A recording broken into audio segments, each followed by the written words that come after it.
very predictable. And all these people out there that know really nothing about Barack Obama's agenda, so confused to think that he's actually a Muslim. They got some people think he's a Christian. You got some people think he's this, some people think that.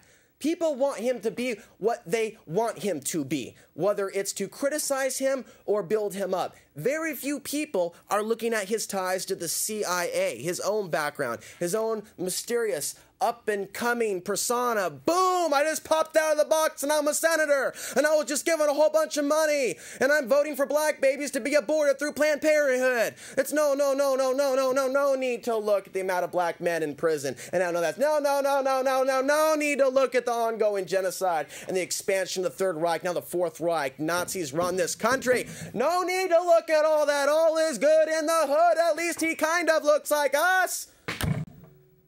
And it's all been by design to create a race war. For the dumb white Americans out there that think a black guy pulled the lever on the economy and started World War III, that think George Bush can do no wrong. And then they got the blind, I won't even call them liberals, just followers that know how to follow the Pied Piper, because they've all seen this before, change and hope, and oh, he looks handsome, and he's colored, and oh, we're moving forward, oh, God, oh. It's religion. It's religion. It's in your blueprint to look up at the pedestal, up at the Roman columns and say, save me, Jesus. Save me, Obama. Save me, entity outside of myself, so I don't have to be responsible for my own actions. Save us from ourselves. We can. Yes, we can, because that's true. We can. Change is important. So they say those buzzwords that we all feel in our body. Oh, we want change. They take that energy, they control it, and they direct it straight to hell. And this is the icing on the cake. Fox News co-owner funded Ground Zero Mosque. Here you have it. Here you've got one of the main holder of stock right here. He is spending hundreds of thousands of dollars and counting to create the mosque. And he's the second largest shareholder in the News Corporation, the parent company of Fox News. And he's from Saudi Arabia. Prince Al Wa'id owns $2.5 billion worth of News Corp. He is actually pushing this, and the same network that he owns stock in is pushing the fear of Muslims and the next terror attack in the U.S. But no. In Portland, we don't have to look at this divide stuff and what's going on. We've got bicycles. We've got lots of organic food to take for granted from New Seasons that's trucked in using fossil fuels. We can take our situation for granted, smelling our own flatulence, saying it is the best goddamn perfume that Portland has ever seen. And we wonder why these things are happening now.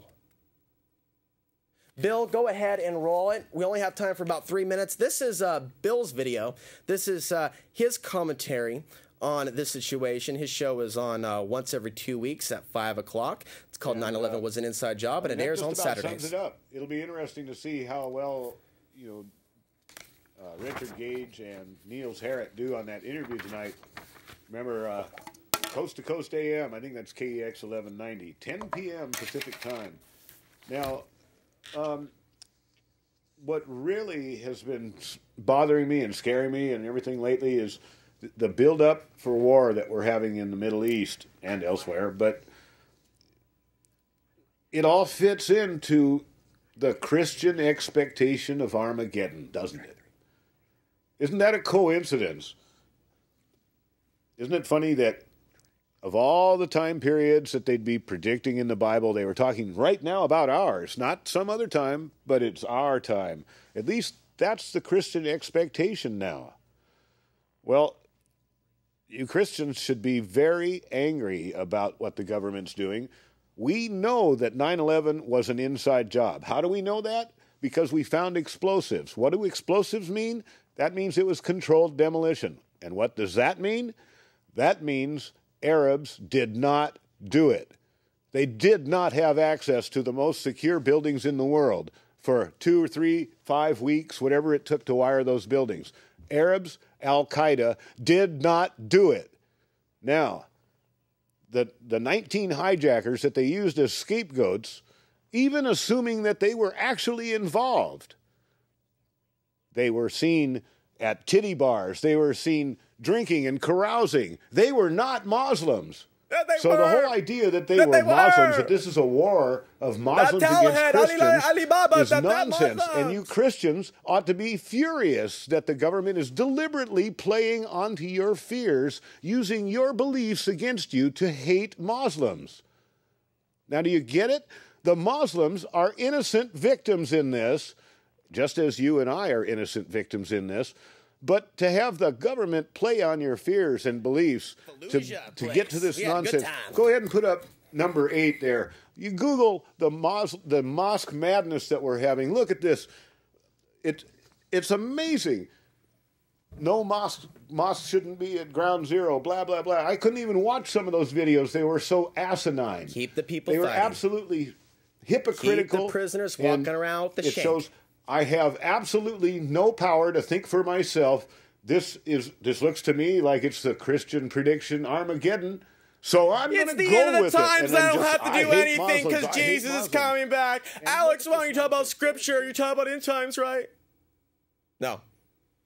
No, I'm not talking about end times. Bill, I want to thank you for that video. Bill, 5 o'clock. What channel? 22 or 23? 11? The Mighty 11, just like the towers. Channel 11, every other Saturday, 5 o'clock. And Bill, you've gotten better and better and better at doing your show since you started doing it about 4 years ago. And he's got some of the stuff on the internet.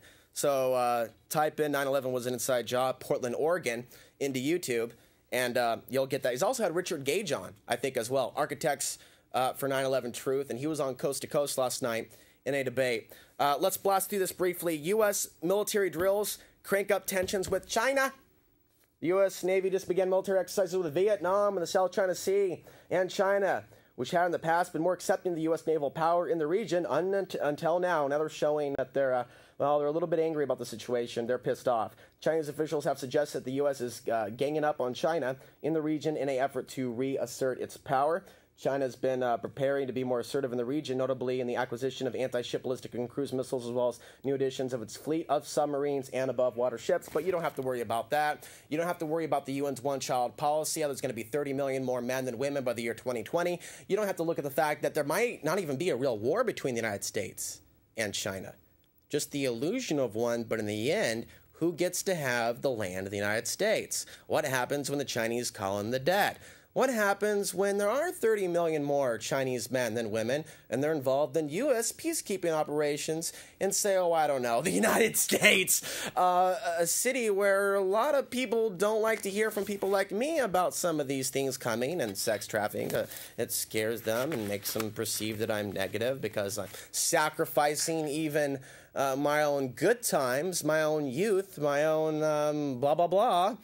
Because I need to talk about the truth and go ahead and allow people to judge me based on what I'm saying, because it's important to get the information out, even if it's not in a way that you might like. I mean, it's information. So I'm going to continue to look for a place to live in Portland, folks. So wish me luck. At least send me your prayers so I can find a place to live and improve the quality of the show, make a documentary film, and maybe even open up a business here in Portland called Outside the Box Preparedness Center. It's an idea I'm working with. But I do need volunteers. I am doing all of this alone. If you'd like to help out in any way, shape, or form, there is the email, of course, that you see at the end of the show, alex_answery@hotmail.com. The answer to these problems lies not just in men taking action, but women taking action as well, realigning themselves, the women of Portland, with their true divine goddess feminine nature, not the illusion that they're evolved by shutting out all this important information that affects them directly and their future. Till next week, I'm Alex Hansen, reminding you the path to the ultimate truth still starts in one place. That's within. Shine on, all you crazy diamonds.